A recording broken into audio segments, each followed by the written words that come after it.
4 elementos para que haya una buena actividad académica. Y estoy convencido que se está dando el escenario el día de hoy, lo que nos alegra mucho. El primer elemento se dice que se requiere un buen lugar, un buen área. Yo agradezco mucho en esta hospitalidad de usted, Victoria, para llevar a cabo este importante evento aquí en la ciudad de Mérida, Yucatán. Y hay otro elemento que también es fundamental, que tiene que ver con la calidad de los ponentes. Yo estoy muy contento que hemos construido una metodología a través de magistrados, de jueces, de defensores públicos, de abogados postulantes, de investigadores, de líderes de sindicatos.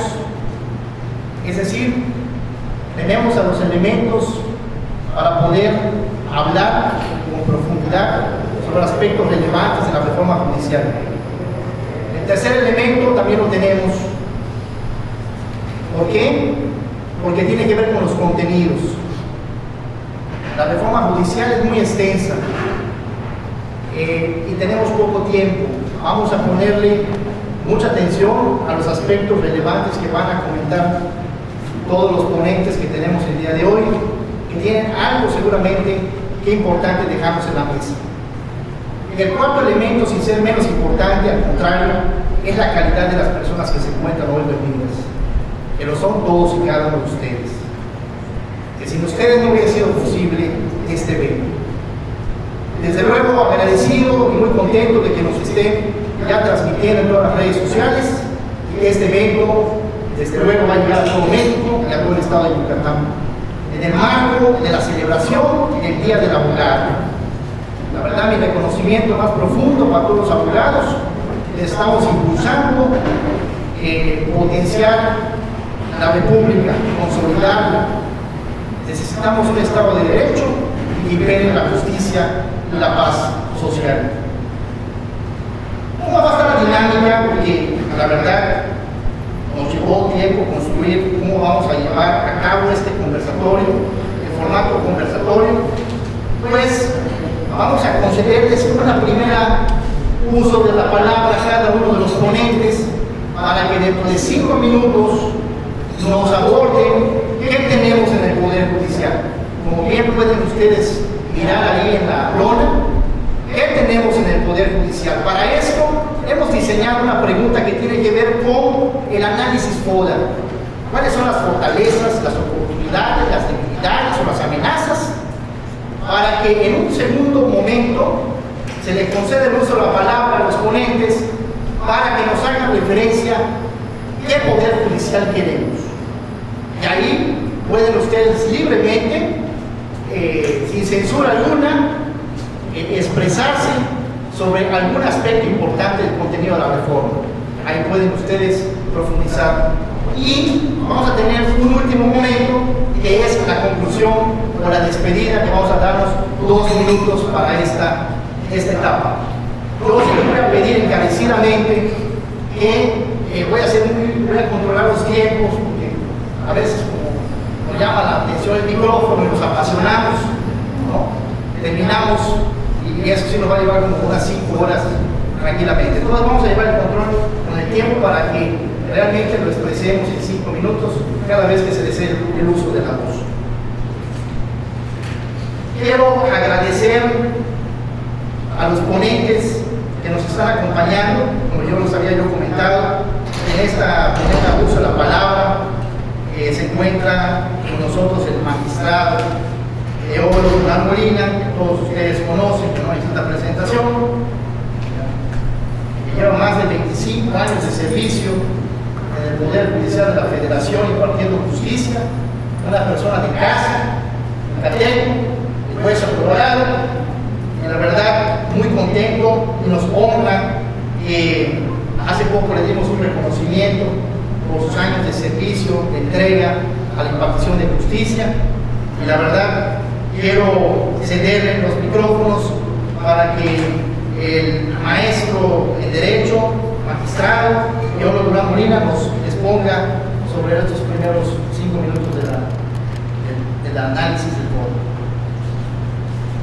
Bien, buenas tardes. Un saludo afectuoso a toda la distinguida concurrencia, jueces, magistrados,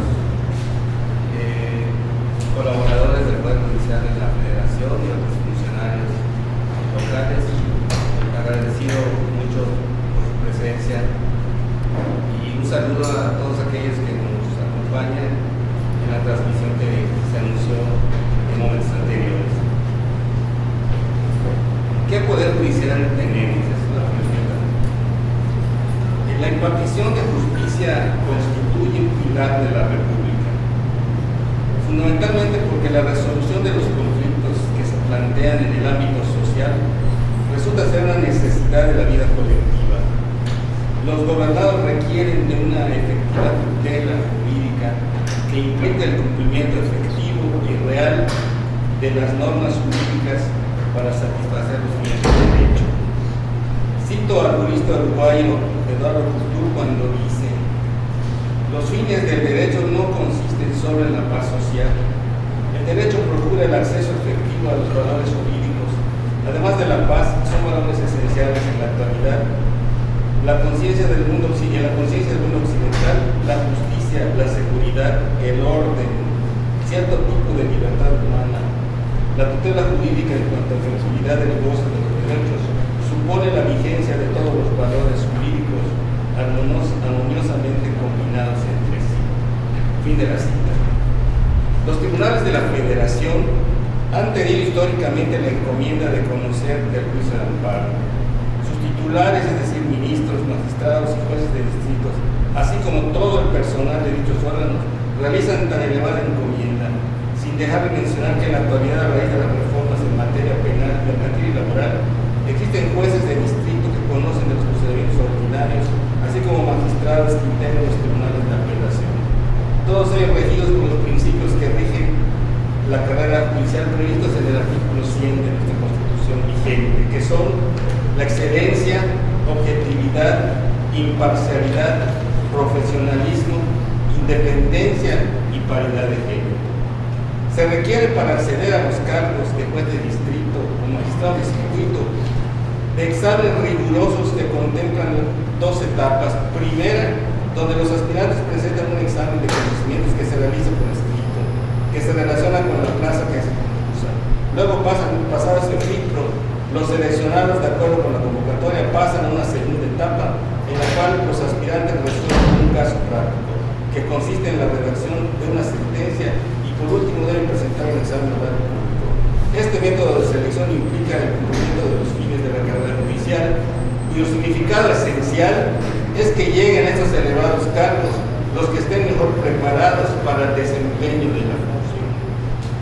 Otro aspecto relevante que implica este método de selección es que quienes aspiran a los cargos de juez o magistrado no son propuestos por nadie para ser inscritos al concurso, basta su inscripción voluntaria y que reúnan los requisitos que se exigen en la convocatoria para que sean admitidos y eventualmente seleccionados, lo que evidentemente garantiza una verdadera independencia y autonomía para el desempeño de su cargo. Asimismo, otro aspecto a tomar en cuenta es la existencia de la Escuela Federal de Formación Judicial que suplió al Instituto de la Judicatura Federal, cuya misión consiste, además de ser el órgano que autónomamente realiza los concursos de oposición para el acceso a los cargos mencionados, es la encargada en todas sus sedes de organizar cursos para la formación del personal en general, de oficiales judiciales actuales y secretarios, y a través de los años ha dado excelentes resultados en la formación para acceder a los cargos de la carrera judicial y de los futuros titulares. El constitucionalismo actual plantea como uno de los grandes retos de los países en el momento de la globalización y de fenómenos tan complejos como el crimen organizado, el cambio climático, los factores macroeconómicos, la migración, etcétera, la necesidad de la integración de los jueces nacionales a los sistemas internacionales de protección de los derechos humanos. En el caso de México implicó el deber de los jueces nacionales de aplicar los tratados internacionales firmados y ratificados por México y los criterios orientadores y vinculantes de la Corte Interamericana de los Derechos Humanos. En el año 2021, ya durante el régimen actual de la actual administración, se surgió una reforma al artículo 94 de la Constitución que estableció el surgimiento del precedente judicial como una forma adicional de jurisprudencia en México, que trajo consigo el imperativo de establecer las razones que justifican las decisiones de los tribunales y con ello el surgimiento de la utilización de las más modernas formas de argumentación jurídica para resolver los problemas que plantea la dicción del derecho relacionados con las premisas mayores del silogismo judicial y también respecto de los hechos que conforman la premisa menor. El juicio de amparo en sus vías directa e indirecta representa el instrumento fundamental que tiene el pueblo de México para hacer valer sus derechos frente al eventual actuar de las autoridades del país que violen derechos humanos de los gobernados. Su diseño y doctrina se ha construido desde el siglo XIX. Se aplica a todas las instituciones del país de hoy y de ayer. Los jueces constitucionales no distinguen colores partidistas ni ideologías políticas o económicas. Las reglas y principios que rigen su actuar se sustentan estrictamente en la Constitución. Cuando se resuelve algún asunto en particular y se advierte la violación del debido proceso, es porque así lo exige la Constitución para los actos privativos. Es una exigencia a la que están obligadas todas las autoridades y los jueces constitucionales. Están obligados a hacerla respetar. Todas las instituciones tienen áreas de oportunidad. Desde luego que no es posible en esta breve intervención hacer mención de todos los problemas que nos aquejan. Tal vez las grandes cargas de trabajo es uno de los más relevantes. También advierto que no hemos podido explicar a la sociedad y destacar las múltiples resoluciones que hacemos que implican la resolución efectiva y el cumplimiento de los derechos humanos, tales como la dotación de medicinas a personas desvalidas o con alguna incapacidad, la incorporación de algún niño o niña a alguna institución educativa o deportiva de la que fue expulsado, el pago adecuado de alguna pensión que eventualmente las instituciones de seguridad social se niegan a hacer efectiva, la ordenanza de incorporar a alguna persona a sistemas de salud o en ocasiones a recibir algún tratamiento médico que por alguna razón injustificada los organismos de salud se niegan a otorgar, el imperativo de vacunar a los niños durante la pandemia, la corrección a la condena de pagos de intereses excesivos a los que había condenado a alguna persona por alguna deuda, el otorgamiento del amparo para evitar el cobro de alguna contribución prevista en alguna ley que incumple el principio que prevé el artículo 31 constitucional, la protección del derecho a contraer matrimonio entre personas del mismo sexo, el derecho al aborto y un muy prolongado, etc.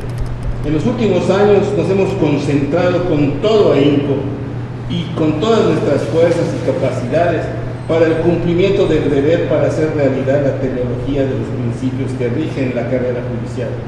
No obstante, hemos recibido críticas y denostaciones constantes realizadas por actores políticos que conforman los otros poderes de la Unión.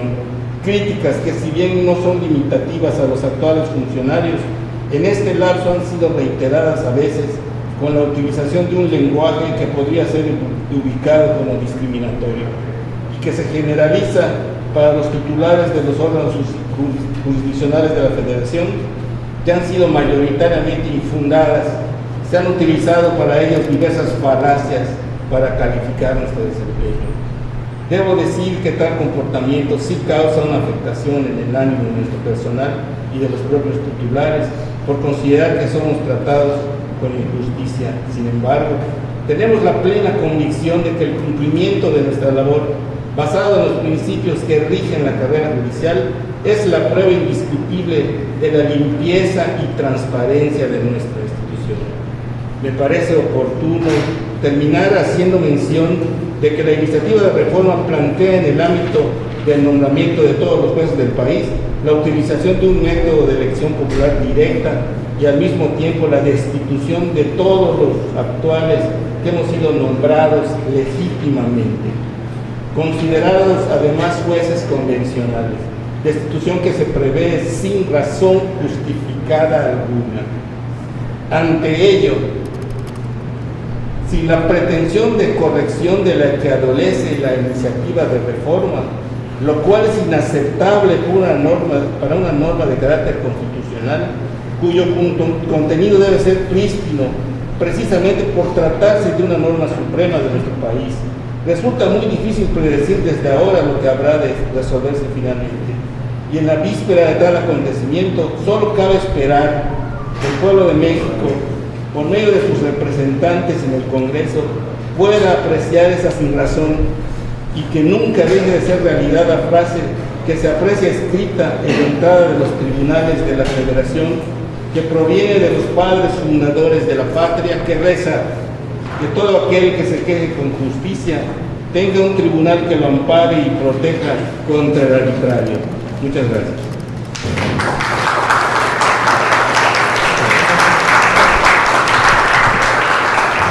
Gracias, magistrado.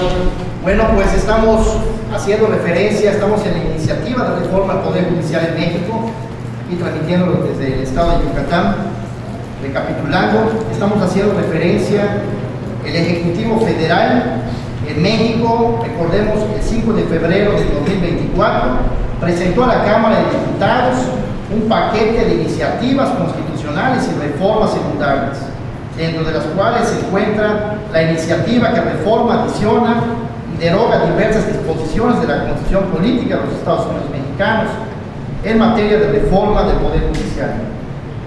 Con esa misma fecha, la iniciativa fue turnada a la Comisión de Puntos Constitucionales para dictamen, así como a la Comisión de Justicia de la Cámara de Diputados para opinión.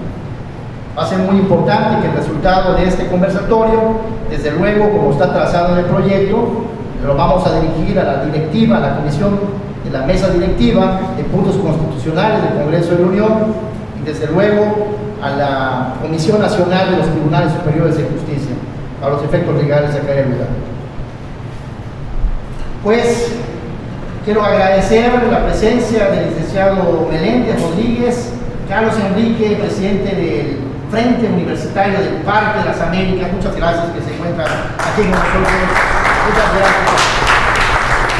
No menos importante reconocer a la licenciada Ada Cámara Vallejos, que se encuentra también aquí presente con nosotros, presidente de la Asociación de Mujeres Profesionales,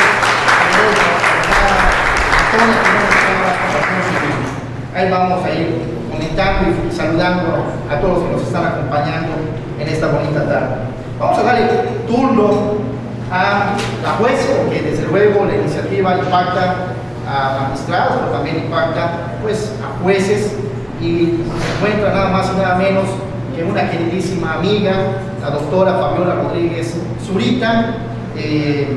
Pues también no requiere presentación, más de 20 años de servicio público dedicado a la justicia, pero pues por datos les puedo mencionar que es doctora en Derecho Penal en el Centro de Estudios de Posgrado, y también tiene una maestría en Sistema de Justicia Penal Acusatoria y Litigación Oral en la Universidad Modelo, especialista en Derecho Penal, especialista en Derecho Procesal Penal en el Instituto Nacional de Ciencias Penales, especialista en amparo y garantías constitucionales por INACIPE, y tiene varios diplomados. La verdad, pasaríamos horas hablando de su extenso currículum. Vamos a ceder el uso de la palabra para que también nos haga referencia sobre el análisis de este FODA, ¿no? De las fortalezas, oportunidades y debilidades en el sistema de justicia, y en particular respecto al Poder Judicial de la Federación. Adelante. Bien, gracias, Jimmy. Buenas tardes a todos, auditorio que nos acompaña en esta tarde. Bien, la primera pregunta es: ¿qué Poder Judicial tenemos? Si bien yo pertenezco al Poder Judicial estatal, he escuchado con atención al magistrado federal, y esta reforma, si bien está dirigida a los órganos federales, lo cierto es que también tarde o temprano va a impactar al Estado. Tenemos exactamente la misma forma de elegir a los jueces por concurso oposición. Yo tengo 31 años de servicio, me estoy jubilando ya, dejo las salas de audiencia, con esta enorme preocupación de lo que va a pasar. Yo soy resultado de la selección por concurso de oposición, tanto en el sistema tradicional como en el sistema nuevo acusatorio oral. Mi cargo de juez fue a través de concurso. No conozco otra forma de elegir a jueces. Yo tenía ya más de 10 años en carrera judicial cuando tuve la oportunidad de poder concursar. Estoy escuchando cómo el magistrado tiene la preocupación de esta forma de elegir jueces que está en la reforma y pues nos va a afectar tarde o temprano a todos, sobre todo los que ya están con sus puestos, qué va a pasar con ellos, a quiénes vamos a elegir. Entre este foro que está diciendo Jimmy sobre las fortalezas, oportunidades, debilidades y amenazas del sistema judicial en México, yo lo dividí en 3 apartados. La primera debilidad que yo considero es un poder judicial apartado de la gente. Ahorita voy a explicar. El segundo es un poder judicial sin independencia real. Y el tercero es un poder judicial pues contradictorio. En el primer punto de un poder judicial alejado de la gente, las masas desconocen en realidad la función jurisdiccional y la división de poderes, así como su importancia en la República Democrática, porque se desatendió esa comunicación sencilla con el público. En cambio, la Presidencia de la República logró una comunicación diaria a través de las mañaneras en un vocabulario muy sencillo y pues eso ha llegado a las masas que ahorita no nos quieren o no nos entienden.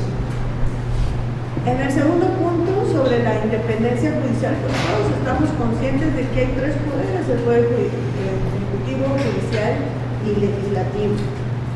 Esto es lo que debe permear en una democracia para que sea real.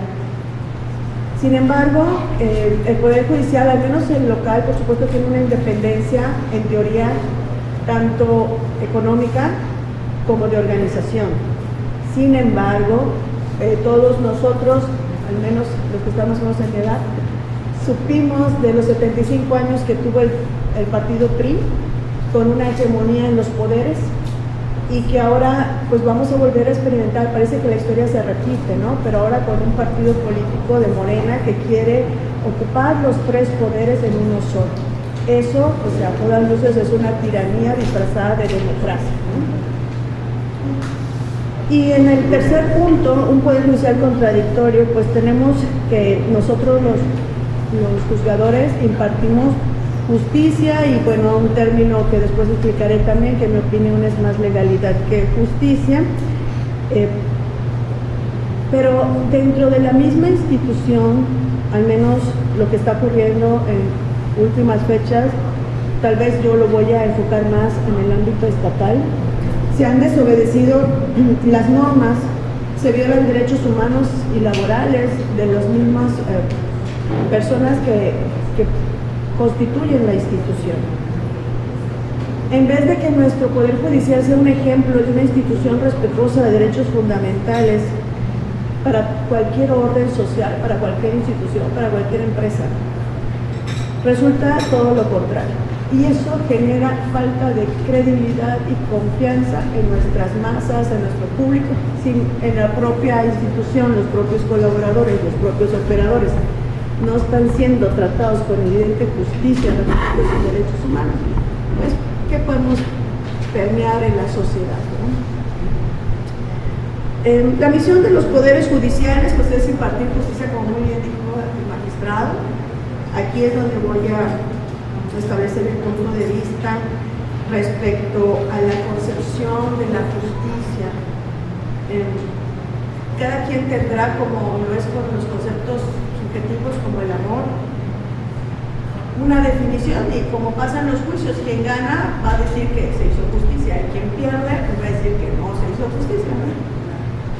Entonces lo más importante aquí es que el juez imparte legalidad, y lo que tenemos que procurar en nuestro poder legislativo es que las leyes sean justas, para que entonces en verdad se imparta justicia. Gandhi decía, si es justo debe ser ley, y si es ley debe ser justo. Si tenemos buenas leyes, vamos a aplicar justicia con legalidad. Entonces, tenemos aquí una definición porque retener dos virtudes que el Poder Judicial requiere para el perfil de jueces, magistrados, y esto está en la página del Poder Judicial, todas las habilidades, fortalezas que debe tener la persona que quiere ingresar como operador del sistema. Entre esos define la justicia, que otorga a cada uno lo que es debido, tanto en sus relaciones con el Estado como con el público, sus superiores, pares y subordinados. Es lo que la misma institución define como justicia. De los valores que acabo de mencionar que se requieren para el perfil de cualquier operador en el sistema judicial está la aptitud. Quien disponga la designación de un servidor público debe verificar el cumplimiento de los requisitos destinados a comprobar su idoneidad. Pueden ser requisitos de capacidad o preparación. Pero dice, ninguna persona debe aceptar ser designada en un cargo o empleo para el que no tenga la capacidad y disposición para el buen desempeño o ejercicio del mismo. El sistema acusatorio no es fácil, se requieren muchas habilidades y muchos conocimientos. El sistema es transparente, nos videograban todos los días. Cualquiera de ustedes puede ser testigo de la forma en que se desempeña un funcionario o un operador judicial. Quien acepte ese cargo tiene que estar consciente de esa transparencia. En este rubro, dicen, recuerdo una anécdota de un funcionario que él mismo contó que era muy desorganizado y que un buen día le llamaron por teléfono y le dijeron, oye, trae tus papeles porque te vamos a elegir como magistrado en el Congreso, ¿no? Y dice, lo único bueno que he tenido siempre es que mis papeles han estado en un lugar y tuve la suerte de que estuvieran juntos, los llevé, me nombraron magistrado y son esas cuestiones muy afortunadas de gente que se saca la lotería sin comprar boleto y a partir de ese momento ya era magistrado. Entonces esto es una de las anécdotas que me vienen a la mente también junto con una muy importante en un evento del CONATRIP. Se premió a una magistrada con el mérito, con la medalla del mérito, y ella era de Veracruz, no recuerdo el nombre. Sencillamente ella en su discurso, y lo tengo muy presente, ella dijo que la medalla del mérito y la vestimenta y la investidura de toda magistratura debería ser por mérito y por carrera judicial. Y que lamentaba mucho que en algunos estados esto todavía sea por pago a favores políticos, y dijo ella, incluso favores innombrables, y a esas personas se les premia con la magistratura. Obviamente en ese momento estaba presente toda la comunidad política, muchos de esos nuestros magistrados en esa época. El más reciente, es al inicio del sistema acusatorio. Y en mi mente siempre pensé, ídola valiente, que se atrevió a decir lo que todo el mundo sabe y que nadie se atreve a decir. Bien, otra de las virtudes en que tenemos que tener los requisitos para ver el perfil de todo operador es también la colaboración. Y dice, participar con disposición y apoyo en las actividades laborales que se realicen para el cumplimiento de las funciones que tienen encomendadas ante situaciones extraordinarias. Debe realizar aquellas tareas que por su naturaleza o modalidad no sean estrictamente inherentes a su cargo. También en una anécdota en esto, en la pandemia fue una situación extraordinaria. Cuando nuestros superiores jerárquicos instaron 3 meses de suspensión de labores, todos se fueron a sus casas y operadores del sistema penal, arriesgando sus vidas, continuaron trabajando en esas condiciones. Aquí no teníamos un buen liderazgo, por supuesto. Imagínense el ejemplo de los superiores que se fueron a sus mansiones a resguardarse y los de abajo nos quedamos trabajando, arriesgando nuestra vida y ni siquiera se había implementado el Zoom, era presencial. Poco tiempo después, ya en las necesidades, nos dieron la comodidad del sistema electrónico. Pero todas las dificultades las hicimos, y eso tampoco se me olvida, y es algo que por justicia esos operadores, incluyendo uno que se nos murió, merece todo nuestra admiración y reconocimiento. Después hay el compromiso social y de tener presente las condiciones de inequidad que han afectado a una gran parte de la sociedad. la confianza y el respeto sociales que merezca serán el resultado de un trabajo dedicado, responsable e honesto. La equidad, abstenerse de realizar actos discriminatorios en relación con el público por los demás servidores judiciales. Y vuelvo al punto de la debilidad. ¿Por qué no nos quieren las masas? ¿Por qué no tenemos ese afecto de la sociedad? Al principio las salas se llenaban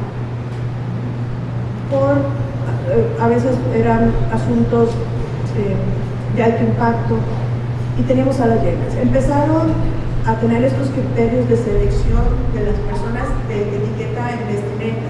Ustedes saben que hay gente muy desafortunada económicamente o de estrato social muy humilde y no les empezaron a permitir la entrada con chanclas o con ciertas vestimentas.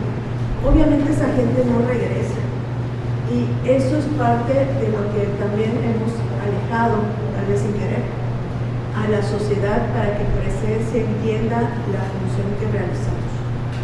Entonces eso sí fue un acto discriminatorio porque a veces tampoco teníamos muy en claro cuál era la formalidad de la vestimenta, ¿no? A la encargada de sala o la que estaba ahí encargada de eso, pues le parecía que no era adecuado. La bermuda, la chanclita. Entonces eso también fue uno de nuestros errores.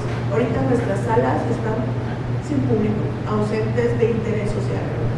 Entonces llevamos los juicios, pero ahí están las sillas vacías. Y en el decoro, pues una de las habilidades o fortalezas que quiere tener la persona operadora, cuidar su comportamiento habitual tanto en su vida pública como en privada, esté en concordancia con el cargo y función que desempeña. Sin embargo, también tuvimos ejemplos de ciertos políticos que tuvieron incluso audiencias en el sistema por problemas familiares, ¿no? Muy triste que le estamos reflejando a la sociedad de nuestros operadores y de estos requisitos que deben cumplir. Por eso estoy hablando de por qué digo que somos contradictorios. Si exigimos cierto perfil, ¿por qué tenemos estas contradicciones? También la veracidad, dice expresarse con la verdad, tanto en los informes que viertan y proporcionen, como en sus relaciones con los gobernados o con los superiores, pares y subordinados. Ahorita un ejemplo muy rápido. En una audiencia se dejó de grabar por unos minutos parte de la declaración del acusado. Se va a segunda instancia y detectan este defecto de grabación del audio. Deciden reponer el proceso, no obstante, las juezas del tribunal colegiado habían transcrito la parte que no se oyó en el audio, ¿no? Entonces, cuando estos deciden que no se escuchó y reponen el proceso, es significativo de que no te creo. Tú, pues, 3 jueces que escucharon lo que se dijo, te lo transcribo porque faltó en el audio. Entonces, esta veracidad nos estamos contradiciendo. ¿Cómo no le voy a creer a unos jueces que estuvieron ahí? El principio de inmediación, para eso es. O sea, estamos olvidando tantas cosas de los principios rectores del sistema que incurrimos en estas prácticas totalmente contradictorias con nuestro propio personal. Los de segunda instancia no le creen a los de primera instancia, entonces repone el proceso a ver qué pasa, porque todavía estamos viendo cómo va a resultar este asunto.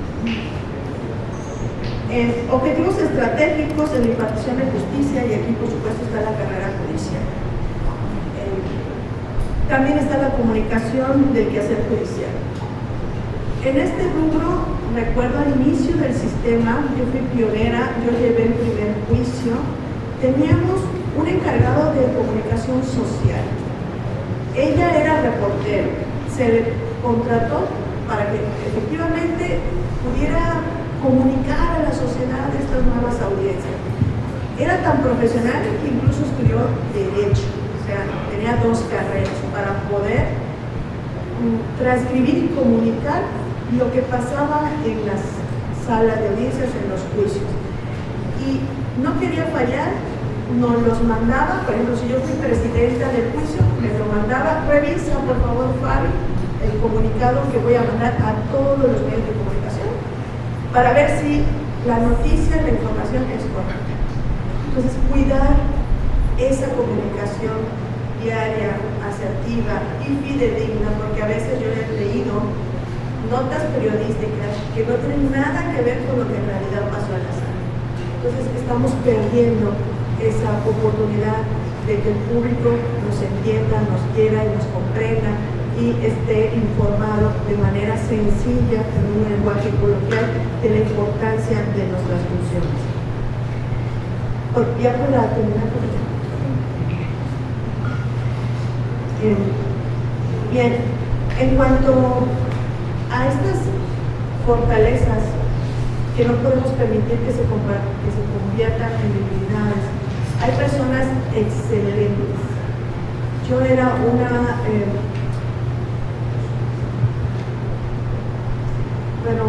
una persona que decía, sí, los operadores tienen que salir de la carrera judicial, obviamente por la experiencia, ¿no? Pero hoy en día sí estoy convencida de que no necesariamente tiene que ser la única opción. Hay personas en el litigio, hay personas en la academia, hay personas que también tienen esa cualidad de la excelencia. Y me refiero a la excelencia personal y profesional. No podemos dividir como en el Dr. House, que es un excelente doctor, pero una muy mala persona. No podemos hacer la división. La excelencia tiene que ser con esa dualidad. Excelente persona, excelente profesional, y sí considero en esta apertura que hace la reforma que tenemos que dirigir a la selección de esos grandes personas que tienen esas habilidades. Hay dones naturales, hay habilidades naturales. Entonces, que podamos poder elegir, seleccionar a esas personas para que ocupen estos cargos de gran trascendencia. Y con esto termino. Gracias por su atención. Un aplauso para la doctora.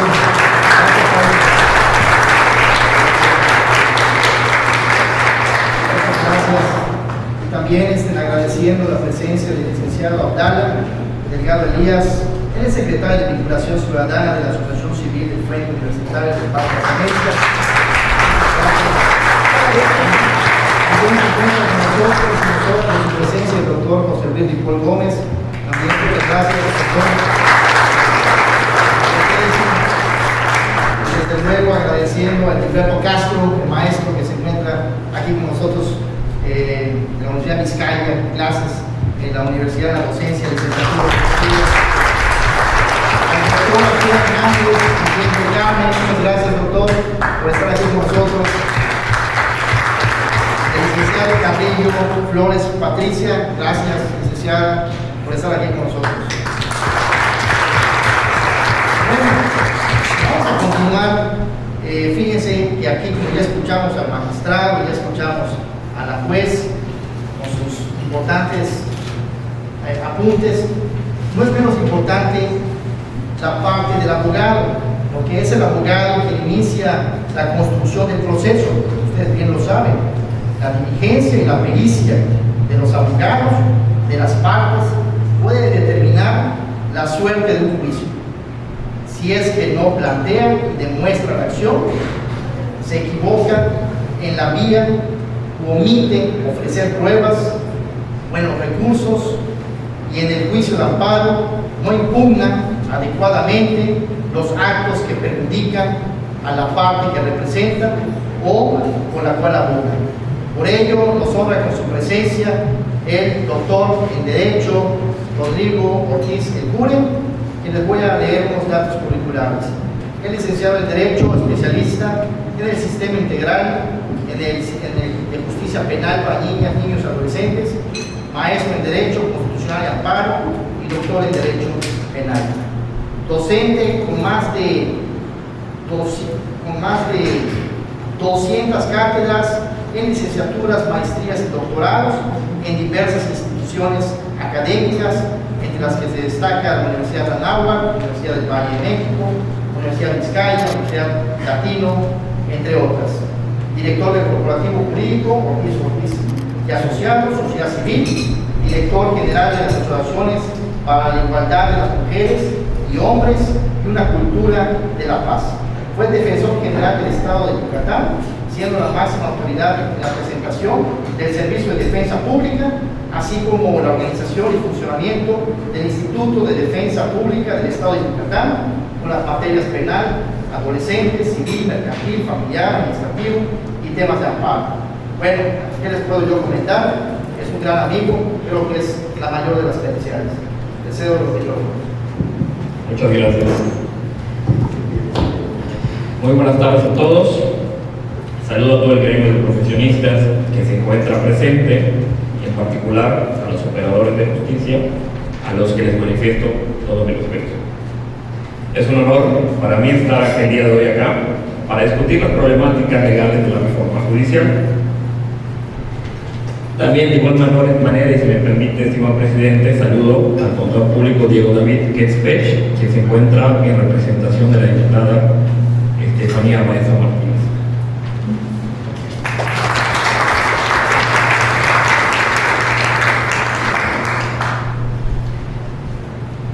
Concuerdo completamente con los dos ponentes anteriores. Respecto al tema de los perfiles, tenemos que ser muy cuidadosos al escoger a los perfiles de nuestros juzgadores, de nuestros ministros y de nuestros magistrados. Creo, y espero no equivocarme, que actualmente nuestro Estado no tiene los perfiles idóneos en el campo de magistrados, lo cual concuerdo con la juez en que da cierta falta de credibilidad en nuestras instituciones.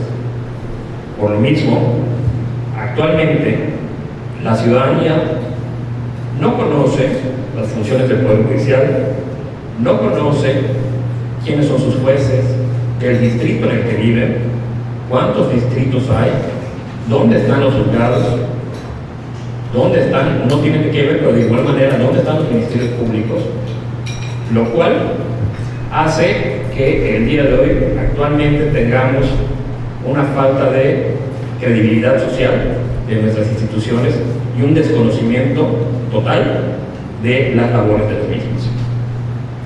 Respecto a la independencia judicial, lo voy a dejar como con el signo de interrogación. Existe, es un principio que debe estar, pero en realidad existe. Respecto a los derechos humanos y laborales a los cuales todos los días escuchamos que son afectados el personal del Poder Judicial, entonces, de igual manera lo dejo como interrogante. Si el propio personal se encuentra afectado en sus propios derechos, ¿cómo se trata de compartir esta seguridad en nuestras instituciones si nuestras mismas instituciones en muchas ocasiones, no siempre, vulneran sus derechos humanos, laborales, entre otros? Hay que ser cuidadosos con las habilidades y fortalezas de los mismos y con los requisitos para escoger a nuestros juzgadores.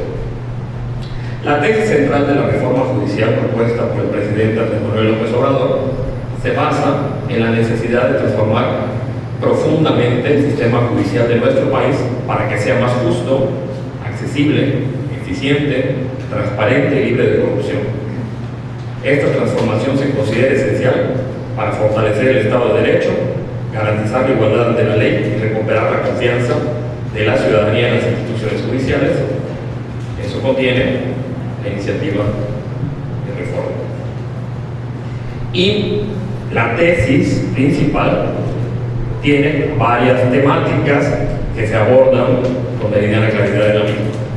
Primero, erradicación de la corrupción. La corrupción dentro del Poder Judicial es vista como un problema sistémico que debilita la justicia y la equidad. Esta reforma trae algunos temas, algunas medidas para combatir corrupción, como la supervisión estricta de jueces y magistrados y la implementación de un mecanismo de control interno. Y antes de seguir hablando de la tesis, me gustaría ir a los puntos principales de la reforma judicial, para que la gente que no la conoce los conozca. Y le pido a los expertos que si me equivoco en alguno, por favor me lo hagan saber. La primera, son varios puntos que se trata esta reforma.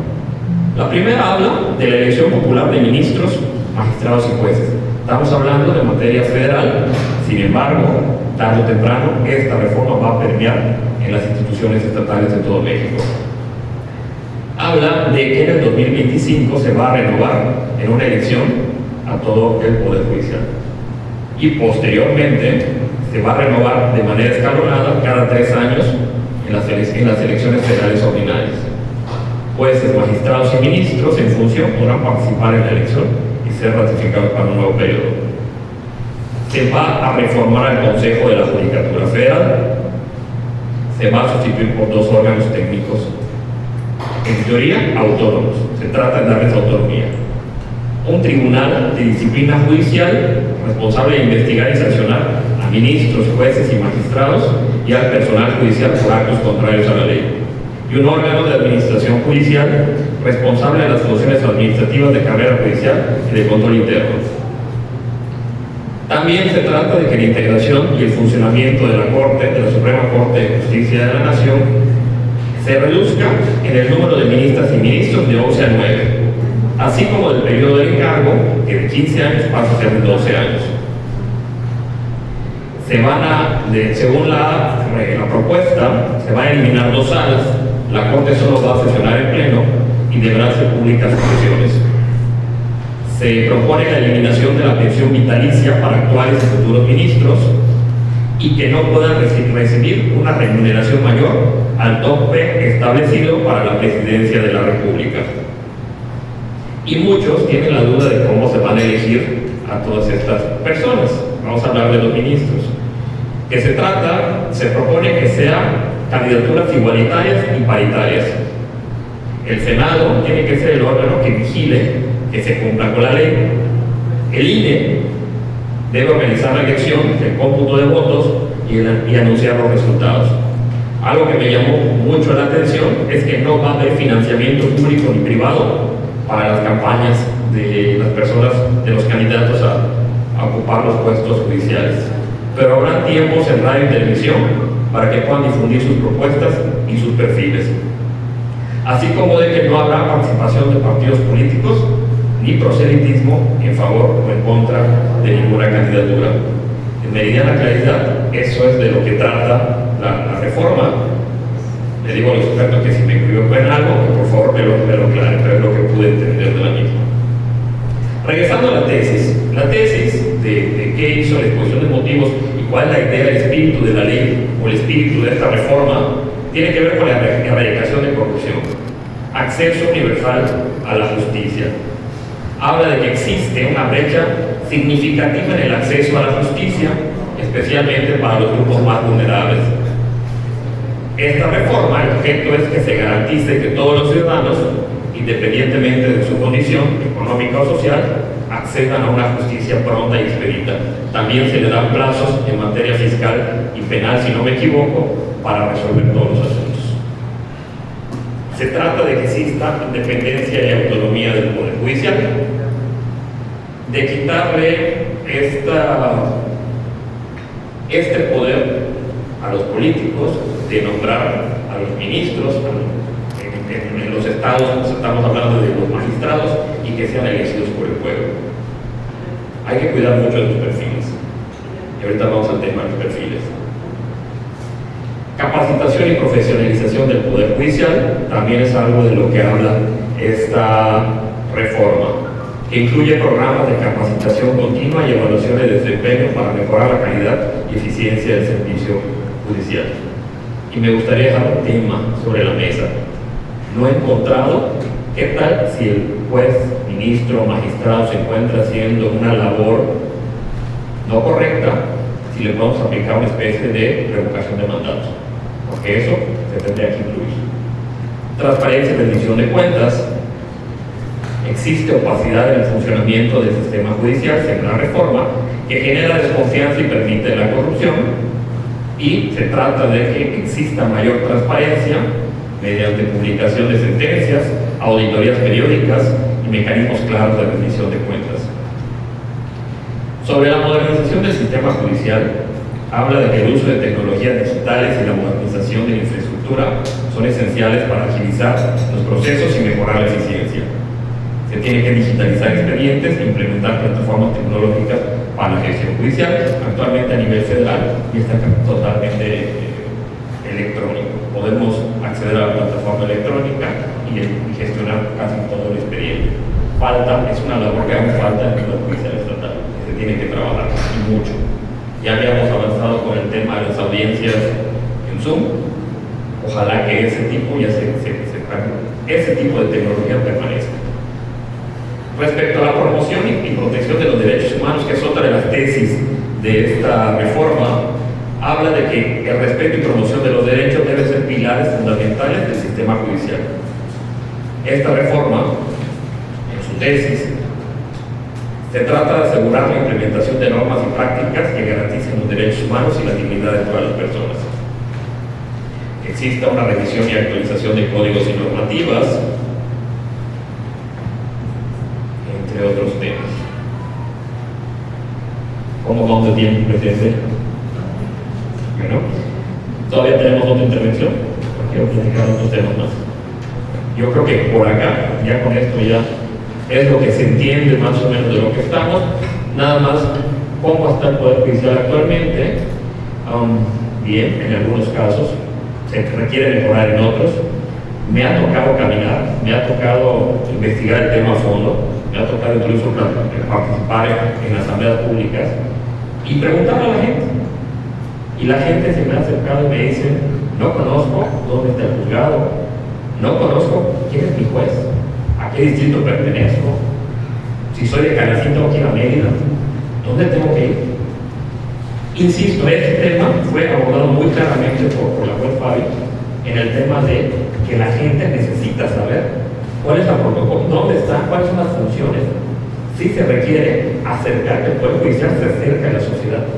Estos conversatorios son para eso, para que la gente conozca, pero hay que buscar otros mecanismos para que la gente no juzgue tanto al Poder Judicial, entienda el trabajo y comprenda y entienda sus derechos.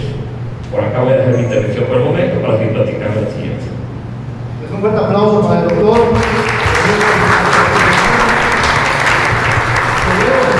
La justicia no solamente hay que hacer referencia, ya me juzgarán los expertos sobre la impartición de justicia, ¿no? Sino también la procuración de justicia.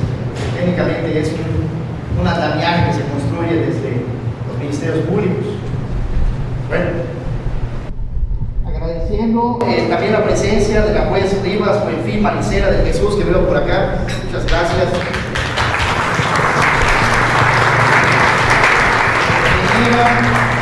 Imagínate que bueno, ingeniera interesada en temas jurídicos, Ana Rodríguez, muchas gracias por estar acompañándonos. A la licenciada Aguilar Alemani, gracias licenciada por estar aquí con nosotros. También se encuentra el doctor Mendoza Suárez Vinicio. Gracias, doctor. Doctor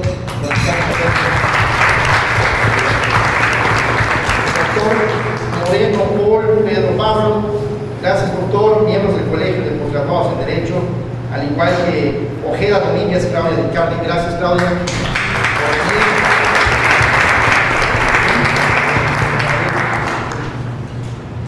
Y también se encuentra con nosotros Sergio Astelín Isaías. Gracias. Y doctor Paul Vaz, María Marcelina. Muchas gracias a todos. Bueno, pues vamos a continuar. Ya escuchamos al magistrado, ya escuchamos a la juez, ya escuchamos a un experto en derecho como Rodrigo Ortiz Curen, pero también hay otra perspectiva, ¿no?, que tiene que ver con la investigación.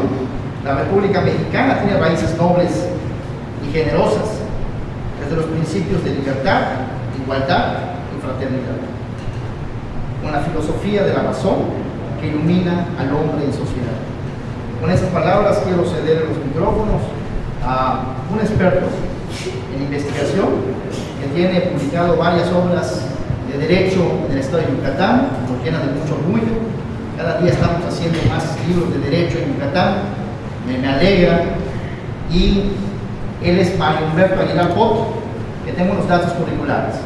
Es doctor en Derecho por el Centro de Investigaciones Jurídico-Políticas en la Universidad Autónoma de Tlaxcala, obteniendo el grado académico con la tesis El amparo judicial y su importancia, un estudio histórico. Miembro del Registro Estatal de Investigadores ante la Secretaría de Investigación, Innovación y Educación Superior del Gobierno del Estado de Yucatán. Autor y compilador de más de 10 obras jurídicas, entre las que destaca la Constitución de Cádiz y su significado actual, publicado por el Instituto de Investigaciones Jurídicas de la Universidad Nacional Autónoma de México. Actualmente es profesor de la Facultad de Derecho de la Universidad Autónoma de Yucatán. Sin más, les dejo los micrófonos a un gran amigo, Mario Humberto Aguilar.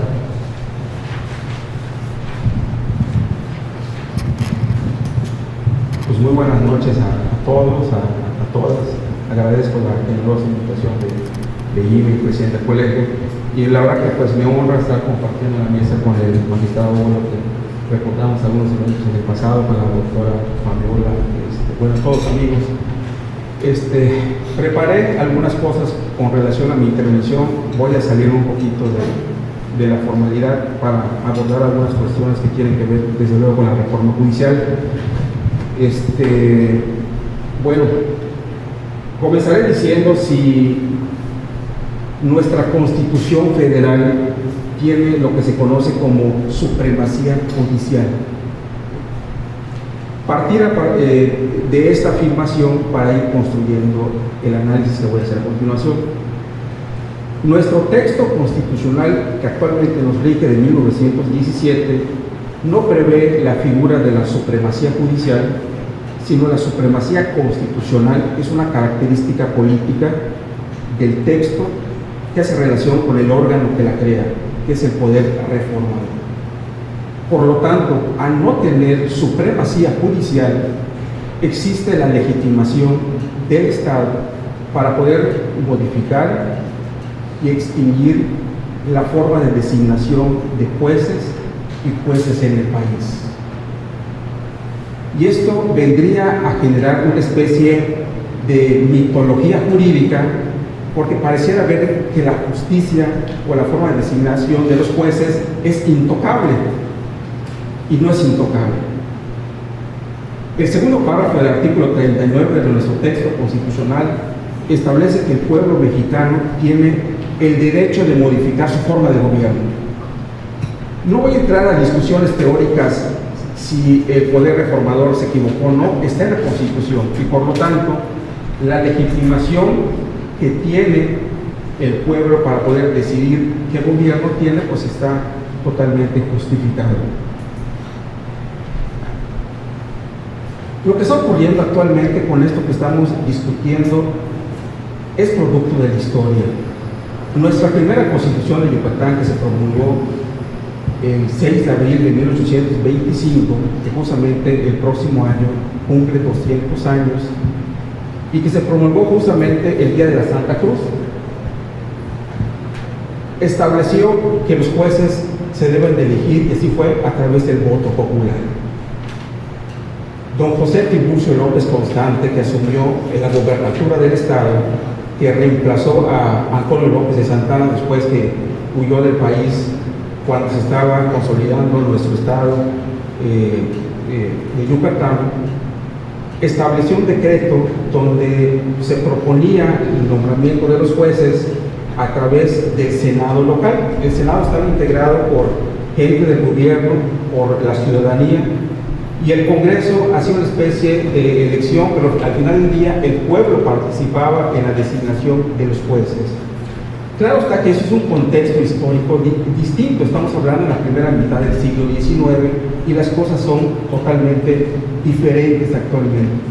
Por esto lo traigo a colación esta fuente para no rasgarnos las vestiduras y que si esto es algo nuevo, ¿no? Está dentro de nuestra historia, incluso en Yucatán.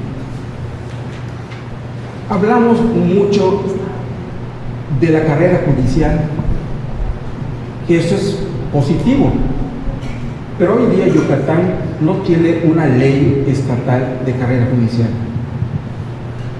No consigo la forma de cómo impulsar una carrera judicial si no contamos con una ley que establezca las reglas y las formas del juego.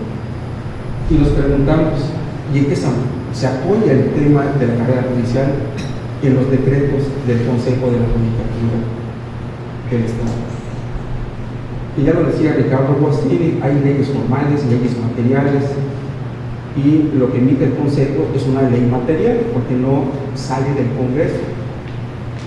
Pero me parece que existe ya una especie de paradoja, vengo a escuchar una especie de paradoja, porque por un lado se dice que el pueblo no conoce a los jueces, que no sabe quiénes son sus jueces. Pues precisamente tenemos que darle al pueblo esa posibilidad de conocer a sus jueces. Y una fórmula es justamente la elección directa. Lo único, hay que cuidar los perfiles. Eso no cabe en discusión alguna. Tiene que existir gente con la más rigurosa capacidad técnica, de conocimiento, no solamente el conocimiento jurisdiccional, sino también tiene que existir gente honrada, honesta, que lleva a cabo la función jurisdiccional con base a los principios que establece la misma Constitución.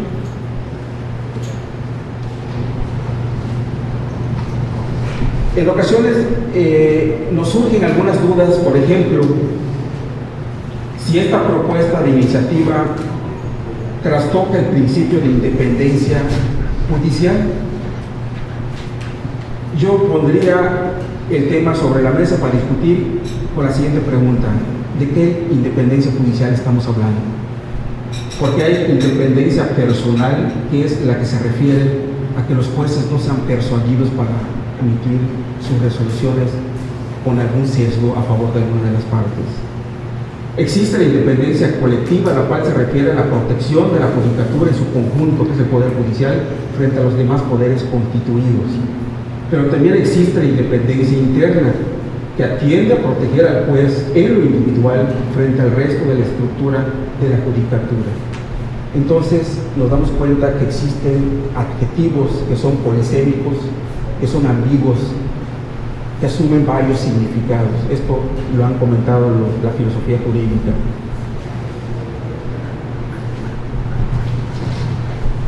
Y para concluir, porque voy a dejar la parte fundamental en la segunda vuelta, habría que preguntarnos si la justicia cumple su finalidad filosófica, porque parecía una especie de quimera, una ilusión constitucional el tema de la justicia. Pero habría que preguntarnos si la justicia en nuestro país cumple su finalidad filosófica. Responder la pregunta planteada vulnera valores y principios, creencias. Pero para poder responder la pregunta planteada involucra necesariamente el análisis de diversas disciplinas del conocimiento, como son la etiología jurídica, que estudia las causas y el origen de la conducta del ser humano en la sociedad. En ocasiones nos quedamos con el positivismo jurídico, que únicamente reformando las leyes se solucionan los males del país. Y no, hay que entender y conocer las causas también para enfrentar resoluciones. También involucra el estudio de otras disciplinas como por ejemplo la filosofía del derecho, que analiza los fundamentos filosóficos de la justicia. Pero me parece que el tema de la justicia en México no se resuelve únicamente con el tema de los jueces y los magistrados. Existen otros tópicos, otros temas que hay que analizar, empezando por el famoso presupuesto. No entiendo cómo un juzgado va a sacar la chamba, perdón la expresión, si no tiene el presupuesto que necesita, si no tiene el capital humano, si a duras penas puede trabajar con quizás 2 paquetes de hoja en blanco, etcétera, etcétera. Entonces, uno de los desaciertos de esta reforma es que le apuesta mucho al tema de la elección popular de los jueces y deja de lado los otros temas que quizás son más profundos para mejorar el tema de la justicia. El tema no se centra únicamente en el quehacer de los órganos jurisdiccionales, sino también el ser humano, el justiciable, tiene su parte fundamental, ¿sí? Y la parte fundamental es que necesitan cultivar ese acervo jurídico, ese conocimiento para poder presentarse ante un tribunal y pedir lo que se llama justicia. Entonces, el tema es amplísimo, es imposible analizarlo en 5 minutos, es un reto. Yo no entiendo cómo analizar esto en 5 minutos. Lo voy a adelantar, lo digo para la segunda vuelta, pero ¿qué me importa? Lo voy a decir. De cerca de 2.500 tesis aisladas de jurisprudencia vigentes, solo 195 se refieren al derecho a la salud, 70 al derecho a la educación, 30 al derecho a la vivienda y apenas 13 al derecho al agua, que es un derecho humano. En contraste, se han emitido 12.845 tesis sobre impuestos, sobre temas impositivos, 1.387 sobre propiedad privada y 891 sobre el libre mercado. Este es el poder judicial en el que queremos ir a penetrar. Ellos hacen un esfuerzo muy grande, no se dan abasto, pero si desde arriba los criterios que los obligan a resolver no les dan las herramientas, es como querer forzar un Volkswagen a que corra 300 kilómetros por hora. Imposible. De cada 10 juicios de amparo que se presentan en el país, esto lo tengo documentado a través de una estadística desde el 2013, de cada 10 juicios de amparo que se presentan en el país, 8 se sobreseen y 2 se estudian en el fondo. Es decir, hay más sobrecimientos que analizan el fondo. Y uno se pregunta, ¿por qué? La respuesta es sencilla, porque el diseño es que privilegia la forma en lugar del fondo. ¿Qué hace el secretario de estudio y cuenta de un juzgado? Primero analiza las causales de improcedencia, porque es de estudio oficioso y de orden público. Hay de aquel que no lo haga. Y aquel que se anime a admitir una demanda, no obstante que advierta alguna causal de improcedencia, cuidado, porque puede venir el del Consejo de la Judicatura y armar un expediente. Estos jueces son los llamados liberales, los que utilizan la doctrina del neoconstitucionalismo, que los debemos de aplaudir. El primero fue Pedro Sámano en 1847, con el famoso amparo que se dictó en San Luis Potosí. Entonces encontramos una especie de paradoja, de dicotomía entre todos estos temas que no encontramos salida en ocasiones. Y nos preguntamos, ¿qué falta para alcanzar el tema de la justicia? Porque es un adjetivo bastante subjetivo. Lo que para mí es justo, quizá para ella no es justo, o para él es medio justo, o no encontremos un concepto. Porque si tomamos los conceptos de un piano, pues ya quedaron separados desde sus inicios. Yo celebro en verdad la realización de estos eventos, porque justamente como se ha comentado, se debe de discutir y analizar. No hay censura. No debe haber censura en lo más mínimo. Y si este colegio está organizando estas mesas, me parece que el mérito tiene, en mayor o menor medida, pero esto se debe de llevar a cabo de manera reiterada. Escuchar todos los puntos de vista de los jueces, de los sindicatos, de los abogados, etcétera, etcétera. Entonces, me parece que esto es el inicio de algo bastante productivo. He escuchado el tema de la división de poderes. Eso es una ilusión. Nuestro sistema constitucional no tiene un principio de división de poderes. Dice el artículo 49, el supremo poder de la Unión se dividirá en ejecutivo, legislativo. Entonces, ¿qué es lo que se divide? El ejercicio, no el poder es único, es el supremo poder de la Unión. Lo que se divide es el ejercicio, de tal forma que el ejecutivo puede legislar, el judicial puede legislar, y así todos hacen la tarea de todos. porque lo que se divide es el ejercicio, no es el poder. ¿Sí? De tal suerte que si tenemos ahorita una aproximación a una reforma, únicamente debemos de cuidar los aspectos que deben de fortalecer quiénes van a estar frente a este cargo, y coincido con los ponentes, los mejores perfiles, los más idóneos. Pero aquel que está 30 años en un cubículo como técnico, que ha dedicado su vida al estudio y no pertenece al Poder Judicial, sino está en una comisaría de San José los Altos, tiene la posibilidad de ser juez. Al igual que un ministro que se ha destacado de manera vigorosa, puede ser electo para continuar en su cargo. Entonces, yo coincido con esa parte. Sería, por el momento, hasta aquí mi intervención. Muchas gracias. Gracias, doctor Manuel.